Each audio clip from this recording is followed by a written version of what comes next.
Social media پر عثمان غنی بھائی ایک سوال کر رہے ہیں، کیا یہ دعا کر سکتے ہیں، یا اللہ پاک میرے والدین کو آب حیات عطا فرما تاکہ ان کی عمر دراز ہو جائے؟ آب حیات تو حضرت خضر علیہ السلام کو تو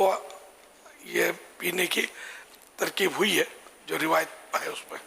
باقی معمول کے طور پر یہ ایسا ہو نہیں سکتا،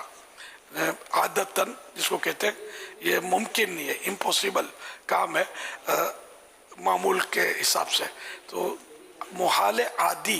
کی دعا مانگنا حرام ہے۔ آب حیات پی لے اور وہ بڑھاپا نہ آئے، یہ کیسے ہو سکے گا؟ تو پھر تو بوڑھے کی تو زندگی کیا؟ میں صحیح بولتا ہوں، ایسے بوڑھے میں نے دیکھے بیچاروں کی زندگی پڑے، کوئی نظر اٹھا کے اولاد دیکھتی بھی نہیں ہے، پڑا ہوا پڑے پڑے کھاٹ پہ کھانس رہا ہے، بس ٹائم پہ کھانا دے دیا، پانی رکھ دیا، پانی پلا دیا، اب گند اٹھانا بستر پہ جو ہو رہا ہے وہ اس کے لیے بھی باہر کا بندہ بازو کا رکھنا پڑتا ہے، نرس میل نرس جو بھی ہے اس طرح کا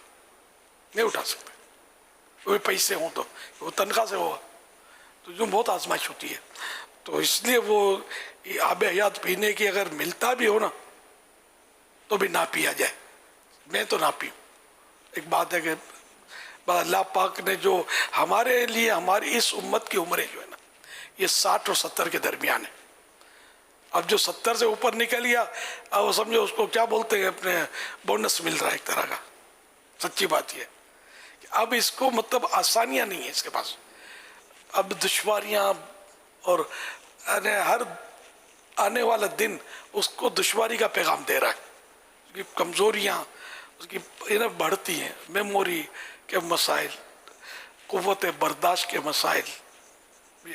کسی کی کوئی بات مزاج کے خلاف ہوئی تو پہلے تو صبر آ جاتا تھا، اب نہیں آئے گا صبر، زبان کھل جائے گی، دل آزاری ہو جائے گی، اس طرح کے چانس بڑھ جائیں گے، تو یوں بوڑھا جو ہے بعض اوقات گناہوں میں بہت پڑ جاتا ہے، کیونکہ اس کو اگر مذہبی ذہن نہیں ہے، بات بات پہ غصہ کرے گا، اس کو جھاڑے گا، اس کی بے عزتی کر دے گا، پھر لوز ٹاکنگ کرے گا، گھر کی بات باہر پھونک دے گا، بیوی کی باتیں بتا دے گا کہ بڑھیا یوں تو یوں، اگر وہ زندہ ہے تو بیٹی میرے کو پوچھتی نہیں ہے، بیٹا بیوی کا ہو گیا ہے، میرا باپ بھی نہیں پوچھتا، تو یہ بول بول کے مزید بیٹے بیٹیوں کو دور کر رہے ہوتے ہیں، ہاں یہ دور ہوں گے اس سے، ان کو قریب کرنا ہے، صرف پیار دیا اور چپ رہے، یہ آپ کی خدمت کریں گے، آپ بولیں گے پھر نہیں کریں گے۔